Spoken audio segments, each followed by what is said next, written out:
Dos mujeres acudieron a un hospital del ICEMIM en el Estado de México para dar a luz. Ambas tuvieron hijos varones casi a la misma hora. Durante poco más de 2 años vivieron sin saber que sus hijos habían sido intercambiados en el hospital. Un juez local ordenó que los hijos fueran entregados a su madre biológica. Ambas familias demandaron al ICEMIM y a los médicos responsables por daño moral, psicológico y emocional. ¿Quieres saber qué sucedió con este asunto? Quédese con nosotros en este programa especial del Consejo de la Judicatura hoy. Soy Verónica González, comenzamos.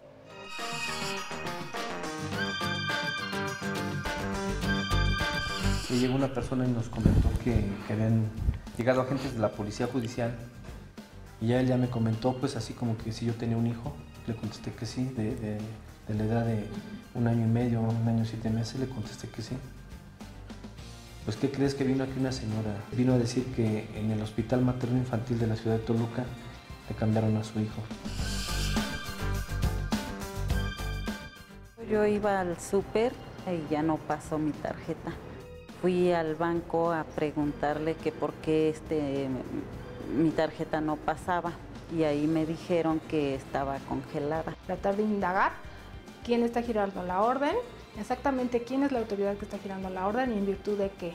Porque al no emitirle ningún documento que justifique la actuación de la autoridad, evidentemente se está violentando su garantía de audiencia. Se practicó una prueba pericial en genética molecular y a través de esta prueba se pudo establecer de que el niño pues no era hijo ni del papá ni de la mamá que estaba demandando. Esto fue lo que motivó que se hiciera una investigación. Se pudo corroborar que efectivamente los niños habían sido entregados de manera equivocada a los papás. Tan solo en un año, asesores jurídicos federales brindaron sus servicios gratuitos a más de 6,000 personas. Vamos a ver uno de los asuntos que fueron resueltos con éxito.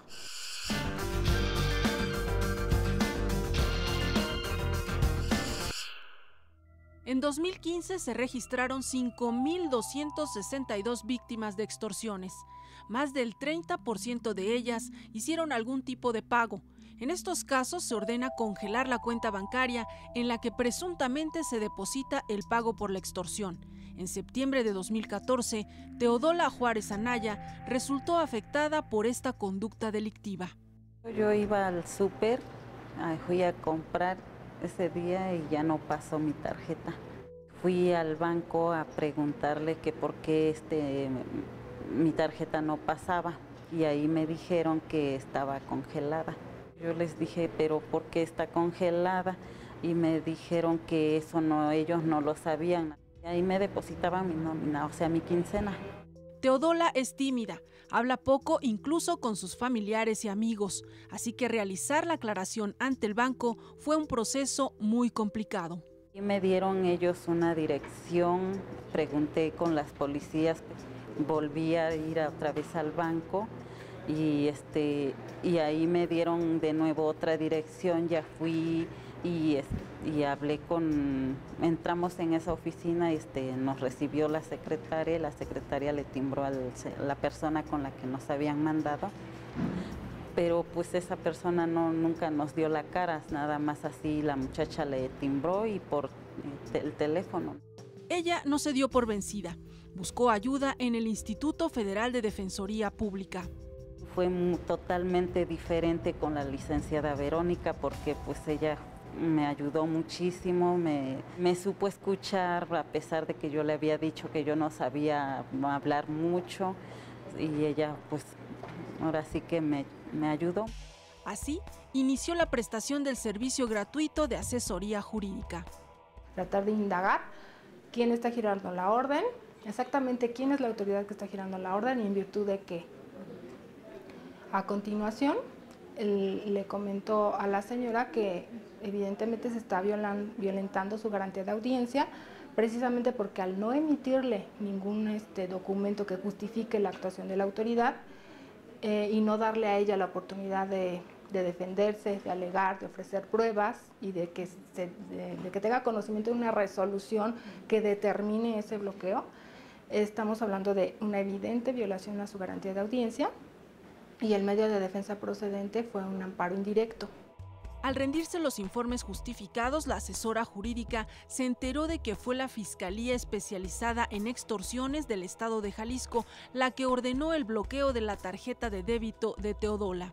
Ahí nos manifiestan que esa virtud de una denuncia de una persona que dice que fue extorsionada vía telefónica y da el nombre, curiosamente, el mismo de nuestra usuaria.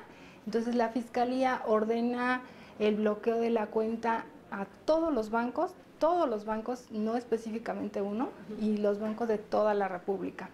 De acuerdo con cifras del Secretariado Ejecutivo del Sistema Nacional de Seguridad Pública, Jalisco ocupa el primer lugar en el país con 882 casos de extorsión, seguido por el Estado de México con 662 y la Ciudad de México con 639.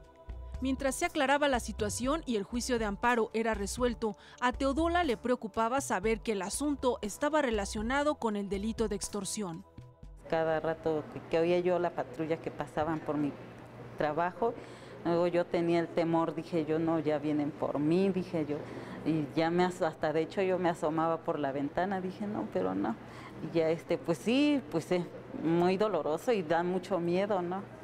Como parte de la estrategia legal se presentaron los estados de cuenta de Teodola para demostrar que el día de la extorsión no había registro de ningún depósito. También se confirmó que el número de cuenta y el banco eran distintos. Esto nos confirma que fue una total arbitrariedad por parte de la autoridad, o sea, sin cerciorarse exactamente de qué relación tenía tal o cual persona con ese delito, mandó la orden en general. Finalmente, el juez de distrito determinó que no existía ninguna vinculación entre el ilícito y la cuenta bancaria de Teodola, así que ordenó que fuera desbloqueada. Sí me regresaron el dinero, 3,000 pesos que tenía en el banco.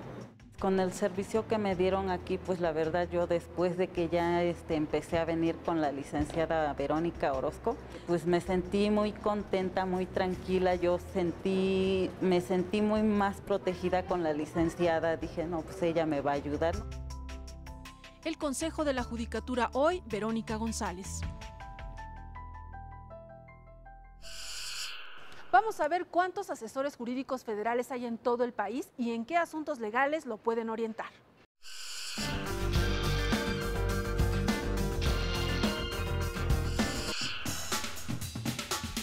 Todos tenemos derecho a ser escuchados. Esto es la garantía de audiencia. Implica el seguimiento de cada una de las formalidades esenciales del juicio. Solo así se puede garantizar una oportuna y adecuada defensa previa al acto de autoridad. Toda persona debe tener conocimiento del procedimiento y sus consecuencias para poder ofrecer pruebas, interponer recursos y alegar en su defensa lo que a su derecho convenga.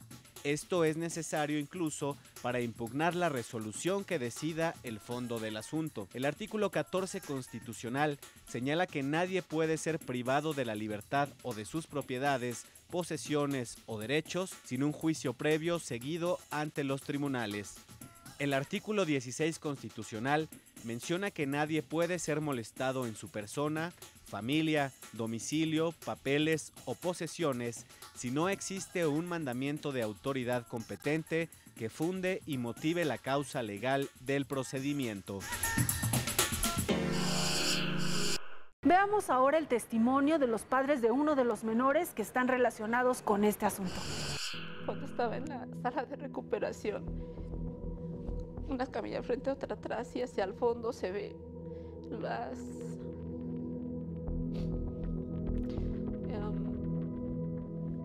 donde los tienen a los bebés, las cuneros. Digo, observo cómo hay una enfermera que está cambiando a un bebé y está tratando de controlar a un bebé que llora mucho. De verdad era tan desesperante escuchar al bebé llorando. Y yo le digo a mi esposo, hoy entiendo que era Ian el que lloraba tanto, el que tal vez me gritaba y yo no entendía. Yo solamente entendía que me habían llevado un bebé y era el que me dijeron que era mi hijo. Y llegó una persona y nos comentó que habían llegado agentes de la policía judicial y ya él ya me comentó pues así como que si yo tenía un hijo. Le contesté que sí, de la edad de 1 año y medio, 1 año y 7 meses, le contesté que sí.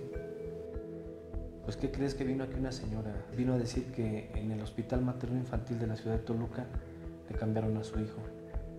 ¿Y eso por qué? Dice, lo que sucede es que ella ya demandó a su pareja, le demandó el reconocimiento de la paternidad y los exámenes salieron que son negativos, que él no es el papá. Pero ¿qué crees? Que pues no conforme, bueno, pues también igual ella siguió con el trámite y resultó que tampoco es la mamá. Son 5 nacimientos registrados ese día en el hospital.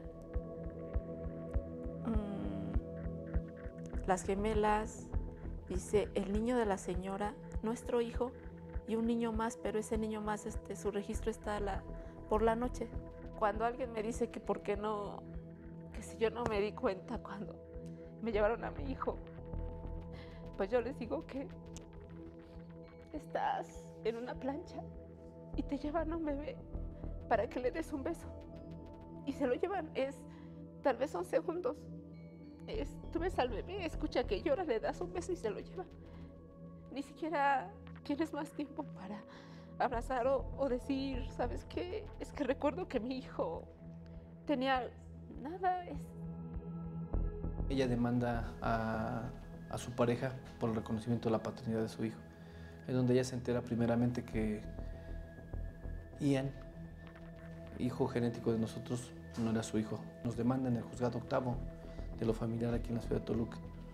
Lugar en donde, bueno, pues se decide por parte de la familia, pues ya muy a pesar de no estar conforme respecto de que se haga la entrega del menor. Se murió una parte importante en mi vida. Hemos aprendido a vivir con el dolor. No tienes consuelo. Nosotros demandamos el daño moral. Es fecha de 18 de enero del año 2016. Condena al ICEMIM en cuanto al pago de la responsabilidad civil y el daño moral. Sin embargo, pues no puede sancionar al personal porque no está dentro del ámbito de su competencia. Viene el jurídico del ICEMIM y apela, y pues desafortunadamente, tristemente, la sala civil, ¿sí?, les otorga el fallo a su favor. Lo señalan que nosotros confabulamos para cambiar a nuestros menores, promovemos el amparo. Situaciones que considero se deben de corregir. Nosotros, tras este juicio, lo que perseguimos es que cada gente en su lugar haga lo que le corresponde hacer. Yo he sabido que en hospitales públicos llegan a haber hasta 20, 30 alumbramientos, 50 alumbramientos. Ese día en el hospital fuimos 5. No entiendo por qué no tomar las precauciones debidas para la identificación de un bebé. Nosotros lo que queremos es justicia. Un padre de familia demandó al Instituto de Seguridad Social del Estado de México y sus municipios por un evento que ocurrió en el año 2012. El niño nació con normalidad, pero al momento de entregarlos, al parecer hubo una confusión y los niños fueron intercambiados.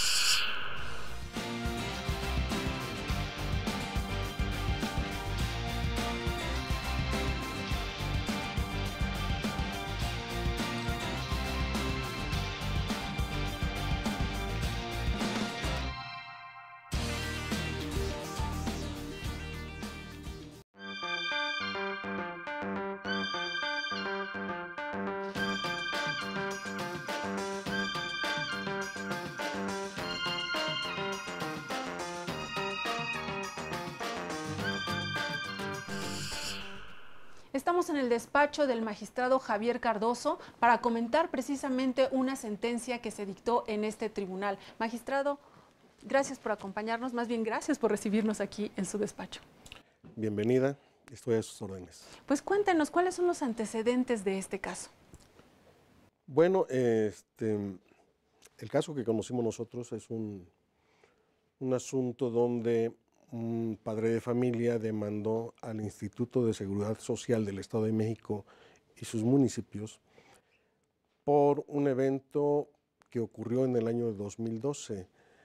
en el cual, en el Hospital Materno Infantil, es un hospital de especialidad aquí en el Estado de México, donde atienden a mujeres embarazadas y asuntos de alto riesgo.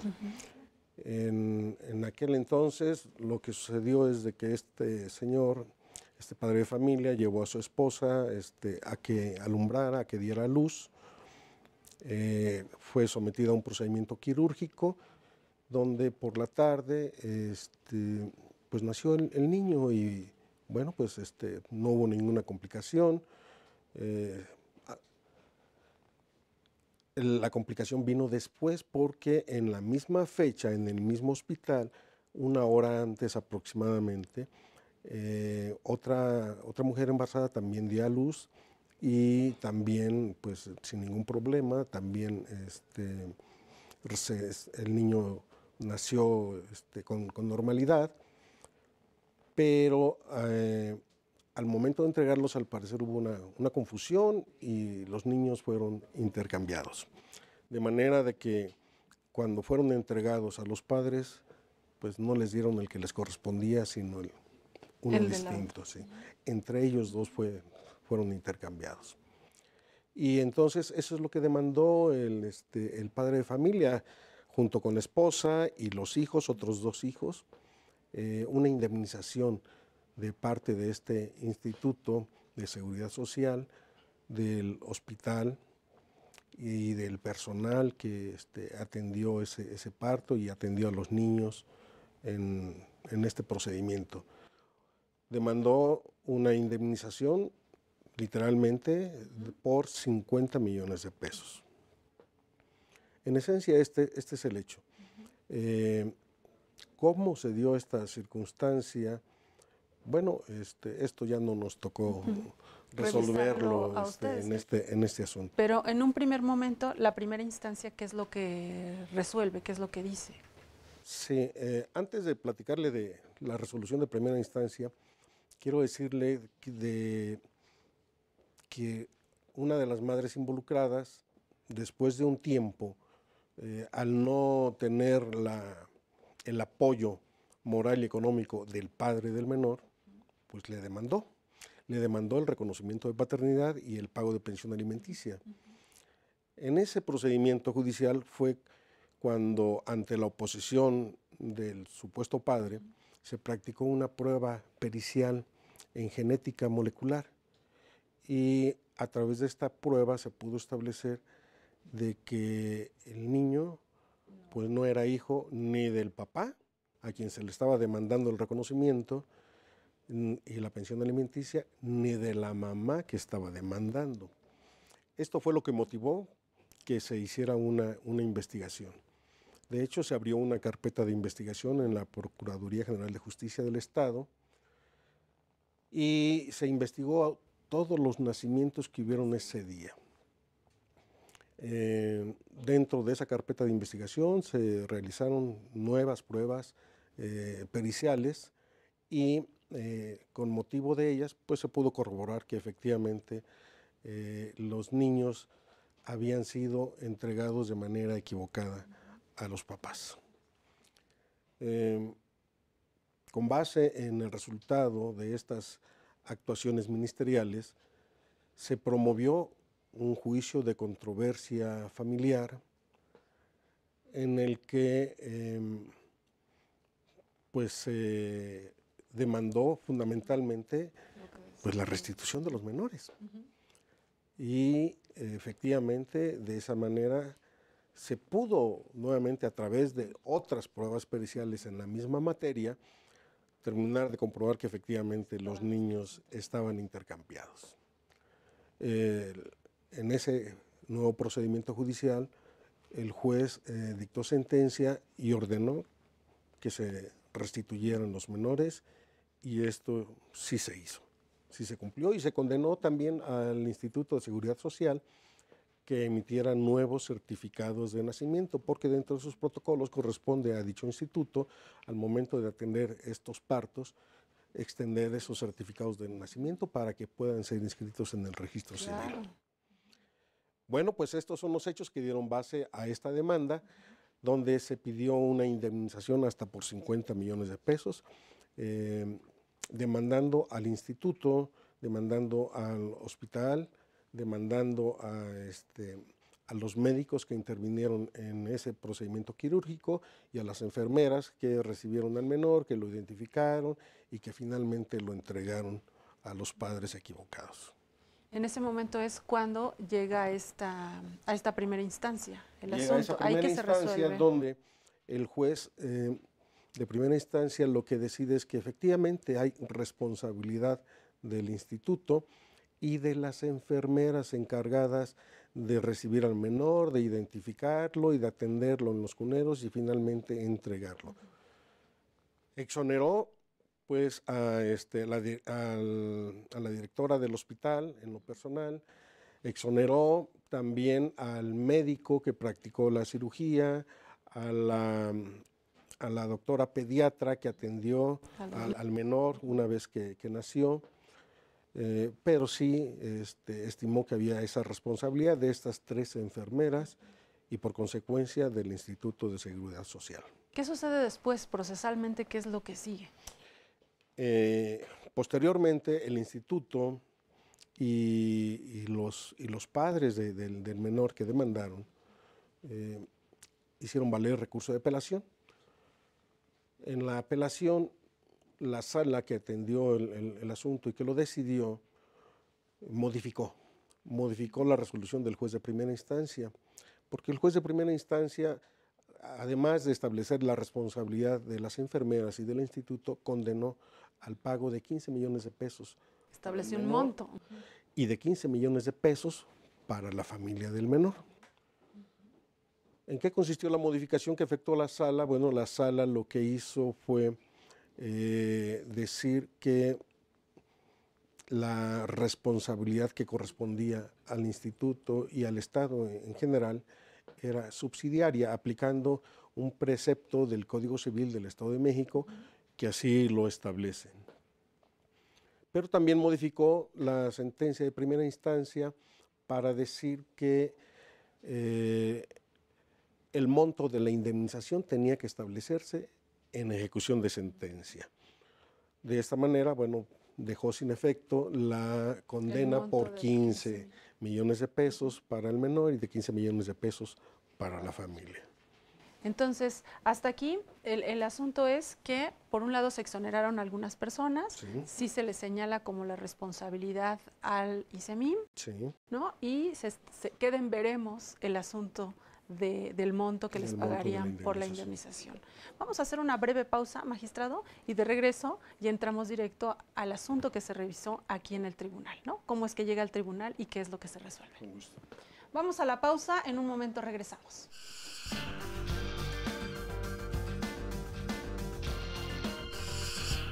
Yo pienso que el mayor del problema es la impunidad, y cuando hay negligencias por parte de los médicos, pues bueno, ahí se lavan las manos y se va rolando nada más la responsabilidad del daño irreparable, pero pues nosotros nos quedamos con el dolor de que se pudo haber hecho algo más, pero no se hizo por una negligencia. Pero nosotros nunca quedamos claros en eso, así que yo creo que sí se debería de sancionar a médicos, enfermeros, doctores, directores y demás que no estén fungiendo responsablemente. Yo sí considero que sería necesario de alguna manera cancelarles la cédula y hacer un seguimiento penal y desde luego algo resarcir económicamente a la familia, ¿verdad? Porque muchas veces puede ser un padre de familia que va a dejar desamparado a una familia que puede tener hijos chicos y ¿qué van a hacer? No, yo creo que a través de una sanción laboral, ¿no? Como que perdieran el trabajo, ¿no? Algo de ese tipo para que pues no pudieran volver a cometer el mismo error. Si en este caso fue con dolo, ¿no? O porque pues una negligencia es algo que se equivocan al propósito, ¿no? Antes que nada, quitarle el título al doctor que cometió la negligencia médica, porque echa a perder una vida y la de toda una familia con una negligencia. Además debe de resarcirse el daño en forma judicial y recurrir a derechos humanos para que los orienten y a la ley para que los canalice con una persona adecuada para que pueda resarcir el daño. Esa es mi opinión. La responsabilidad subsidiaria quiere decir que el trabajador que haya incurrido en ese hecho ilícito que amerite la indemnización es el primero que tiene que responder por ese hecho. Y solamente ante su insolvencia o su incapacidad económica entraría a responder en lo que hiciera falta el Estado.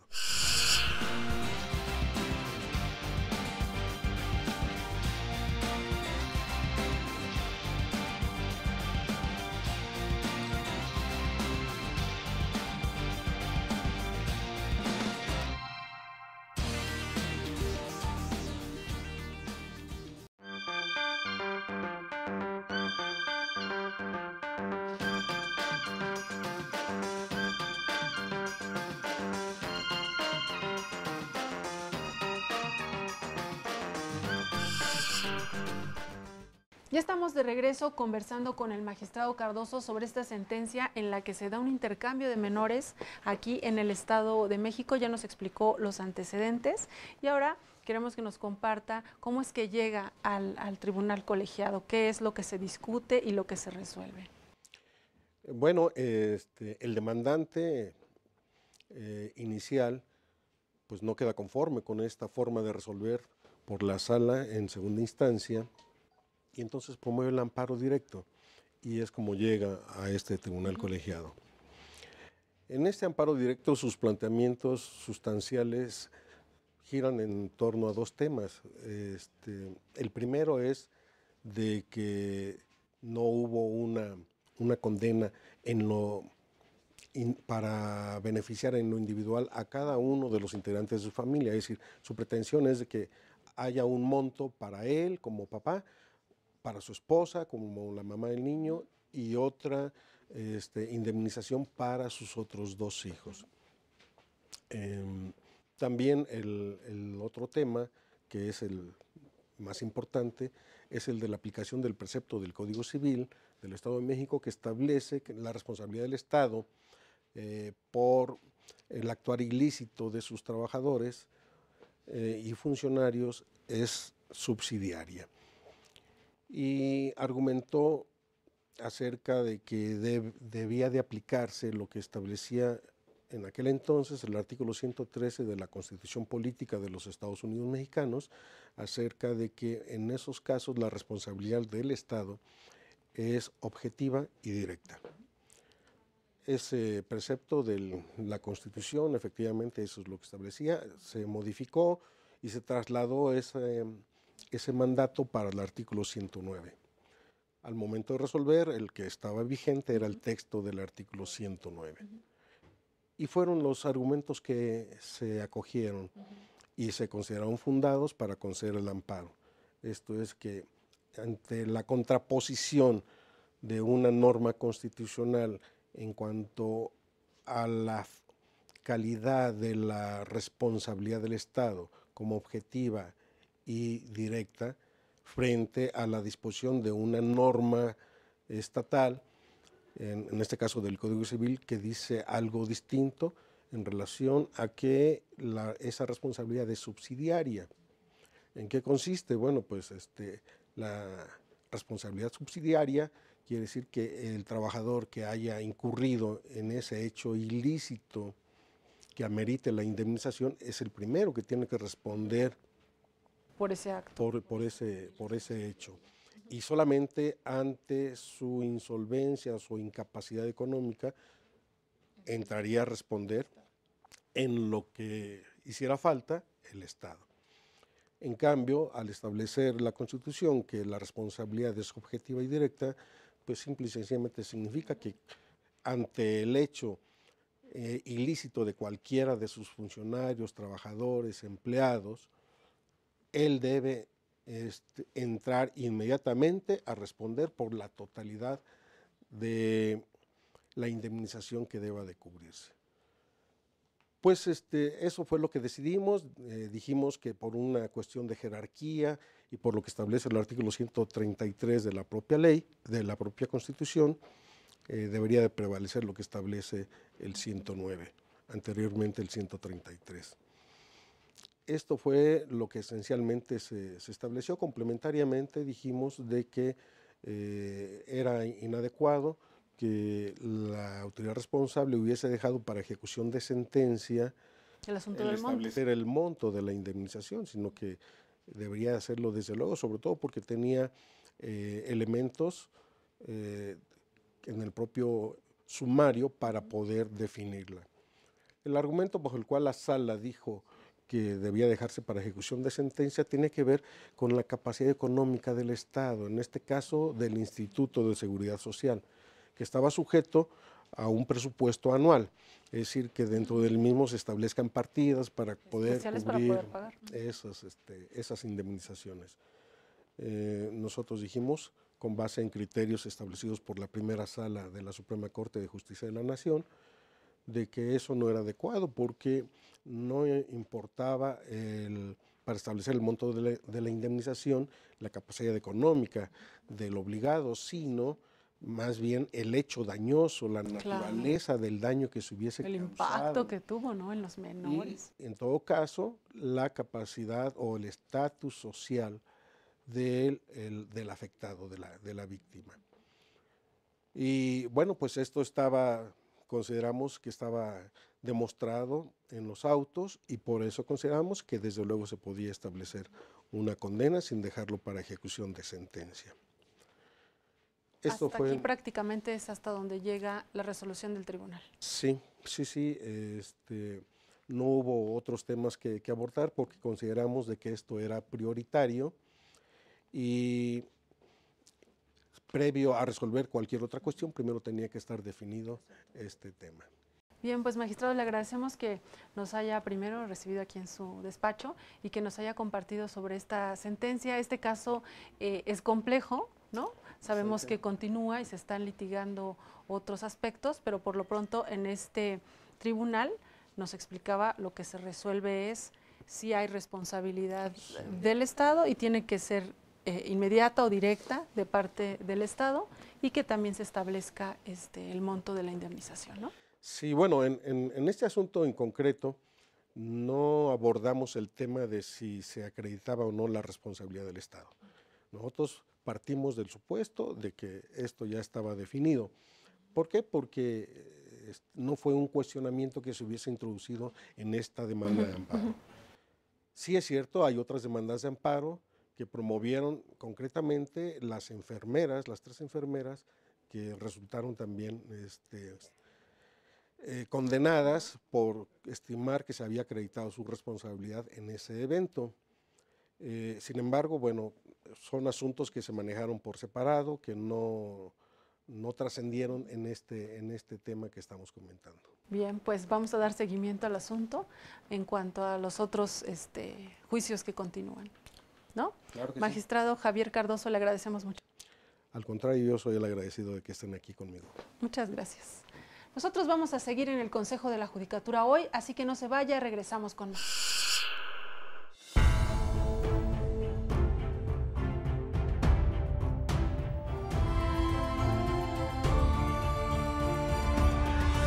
La Constitución, a partir de la reforma a la misma en el artículo 1, donde incorpora todos los derechos humanos que estén contenidos en los tratados internacionales que forman parte de la Constitución, entonces con eso nos da una apertura para considerar que los niños, las niñas y los adolescentes tienen todos los derechos humanos que se contengan en todos los tratados internacionales. Particularmente, la Convención sobre los Derechos del Niño es el instrumento internacional que contempla específicos derechos de los niños. Entonces, deberíamos de entender que los derechos humanos que están en la Convención sobre los Derechos del Niño y en la Convención Americana reconocidos hacia todas las personas, en la americana, y en particular el artículo que dice que los niños y la familia merecen protecciones especiales, se deben de entender contemplados o incorporados en la propia Constitución. El artículo 4 de la Constitución específicamente estipula que la infancia deben de todos los asuntos relacionados con ella se debe de aplicar un principio que se llama principio del interés superior de la infancia. Este principio es el que debe regir cuando se trata de tomar decisiones que atañen a los niños, niñas y adolescentes. Específicamente también habla del derecho a la educación en ese mismo artículo 4, su derecho a la vida, a su bienestar y el desarrollo. También habla de el derecho al descanso y libre esparcimiento, que si bien, como mencioné anteriormente, son derechos que corresponden a todas las personas, el derecho a la vida, el derecho al descanso, etcétera, se potencializan y se reconocen específicamente en ese artículo porque para las niñas, niños y adolescentes es muy importante garantizarles, por ejemplo, este descanso, este libre esparcimiento, porque es a partir de esas circunstancias que ellos, por ejemplo, aprenden y se desarrollan en condiciones óptimas y de bienestar. También está su derecho a la identidad, ¿no? Contar con un nombre, lo cual les va a dar personalidad jurídica y todas las demás posibilidades que esto apertura, por ejemplo, pues poder ir a la escuela, necesitan tener un nombre, atañe con relación a su derecho a la salud. Entonces, hoy en día la interpretación sistemática de los derechos humanos nos lleva a entender que los derechos se deben de interpretar de manera dinámica y de manera sistemática. Cuando nos dice la Constitución que los niños, niñas y adolescentes tienen derecho a la vida, esto a su vez debe entenderse como que esta vida tiene que ser en condiciones dignas, gozando de una buena salud, de una educación de calidad, de una buena alimentación y a su vez de los derechos sociales que corresponden a todas las personas, como gozar de una vivienda digna, por ejemplo, y tener seguridad social, por ejemplo. Entonces, los derechos de los niños no los podemos limitar en la Constitución o decir son específicamente los que están en el 4 o los que están en el 18 constitucional relacionado a las niñas, niños y adolescentes que se encuentran en conflicto con la ley penal o que han cometido un hecho que la ley señala como delito. No solamente están en esos dos artículos, sino debemos de entender que los derechos de las niñas, niños y adolescentes se encuentran reconocidos por la Constitución, aquellos que están en todos los tratados internacionales de derechos humanos que hablan de los derechos de las personas.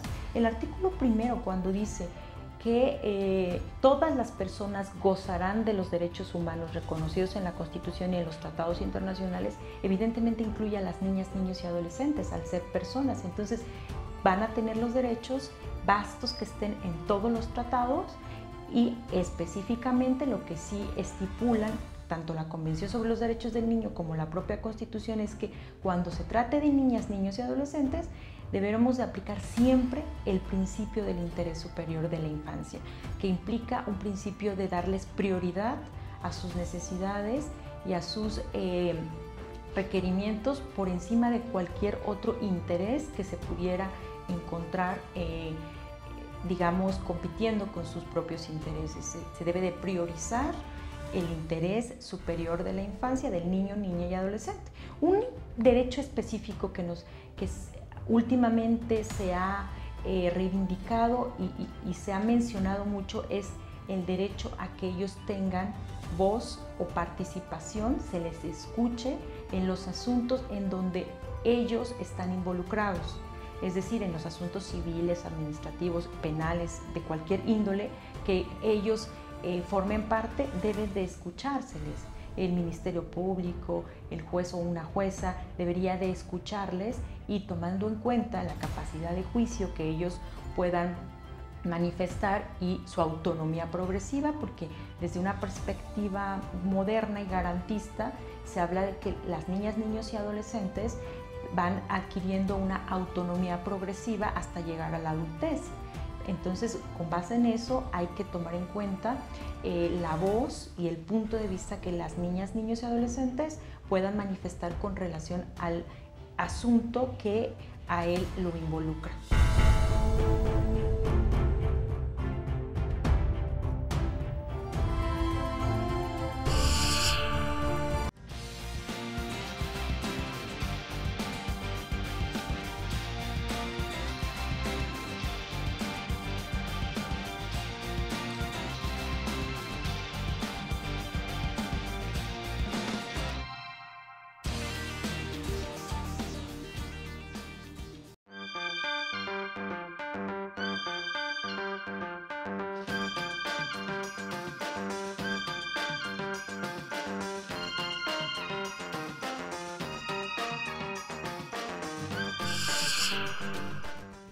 Echemos un vistazo a las actividades jurisdiccionales en tribunales y juzgados del Poder Judicial de la Federación.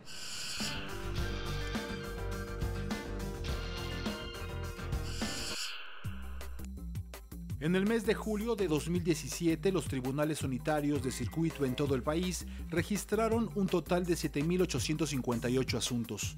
Más de 2.000 fueron resueltos en este periodo.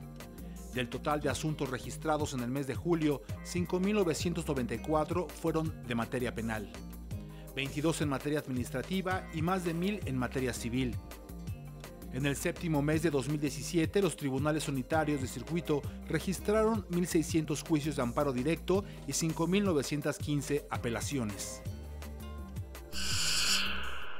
Veamos ahora de qué se está hablando en las aulas del Instituto de la Judicatura Federal.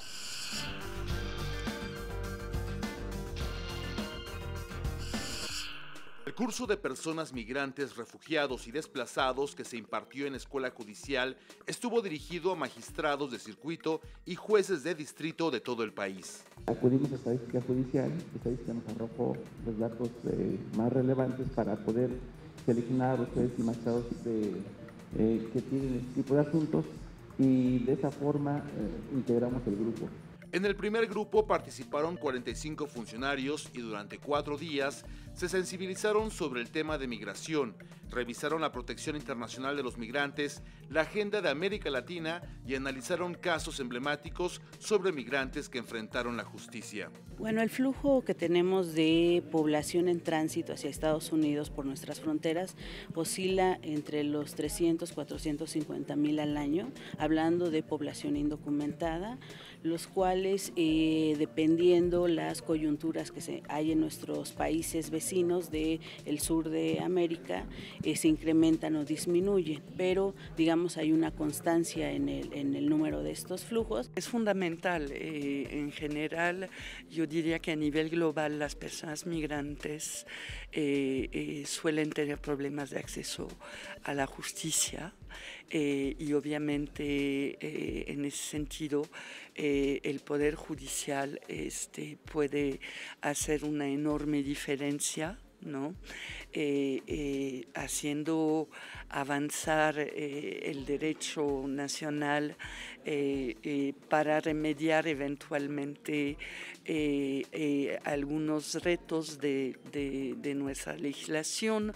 La importancia que los impartidores de justicia conozcan el tema obedece al aumento del flujo migratorio y que eso no sea impedimento para que las personas tengan acceso a la justicia y a la protección de sus derechos. De México y el Poder Judicial aquí se coloca como un ejemplo internacional porque a partir de la experiencia que puede haber en países como México, que tienen las 4 dimensiones de la migración, puede ser un detonante para que otros países en el mundo también tengan un abordaje distinto de la migración y no solamente de criminalizar a los migrantes indocumentados, sino también tratar de entender que la migración se da por diferentes motivos. Otro tema que se abordó fue el retorno de miles de connacionales ante el endurecimiento de las políticas migratorias del gobierno de Estados Unidos. El tema del retorno de nuestros connacionales le plantea un gran reto a nuestro país, pero también somos un país pues de tránsito de migrantes hacia Estados Unidos y en menor medida a Canadá, ¿no? Un tránsito pues muy complejo, complejo políticamente, obviamente, en la relación bilateral con Estados Unidos, pero muy complejo sobre todo en su dimensión humana. Es momento de presentarle nuestra recomendación para ver buen cine relacionado con el mundo del derecho.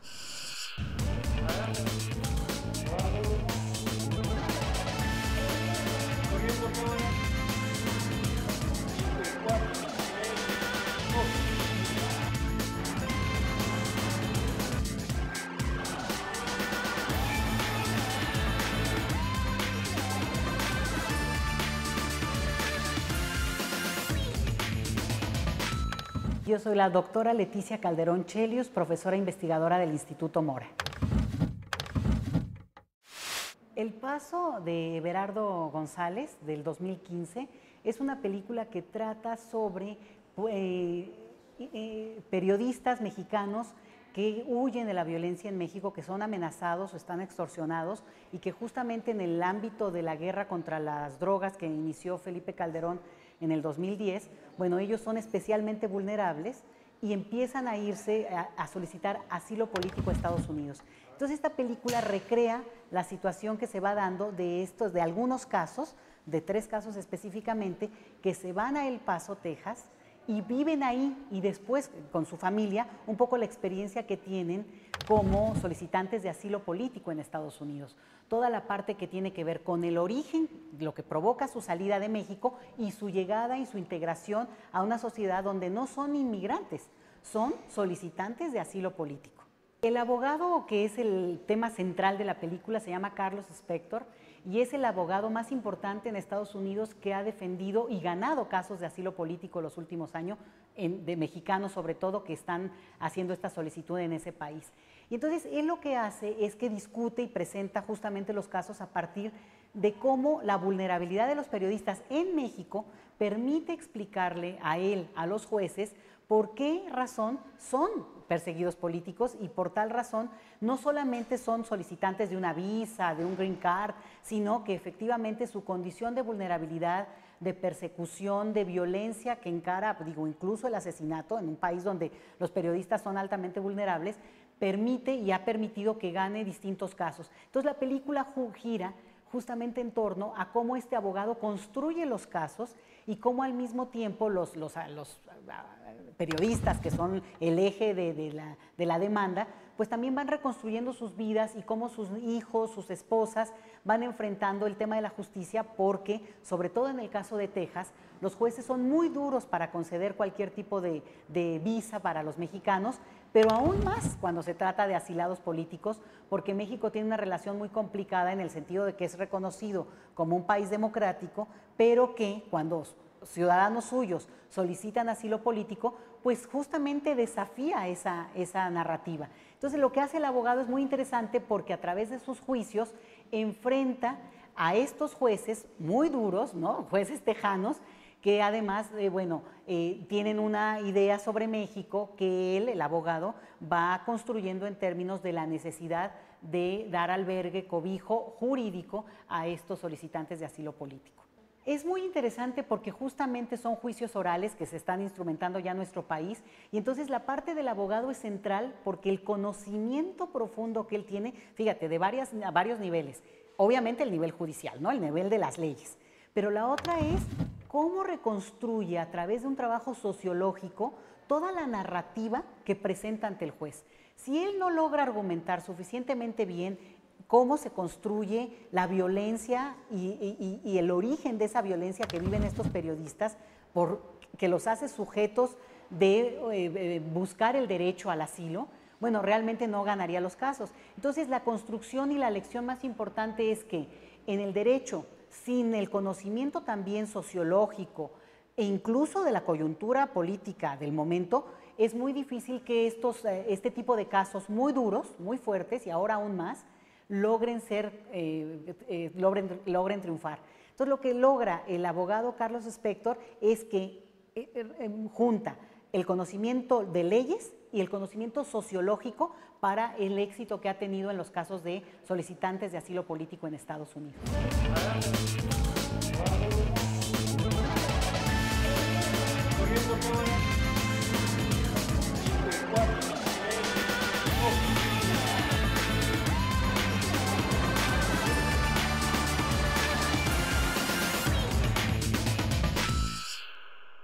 por el momento lo esperamos la próxima semana con los detalles del quehacer jurisdiccional.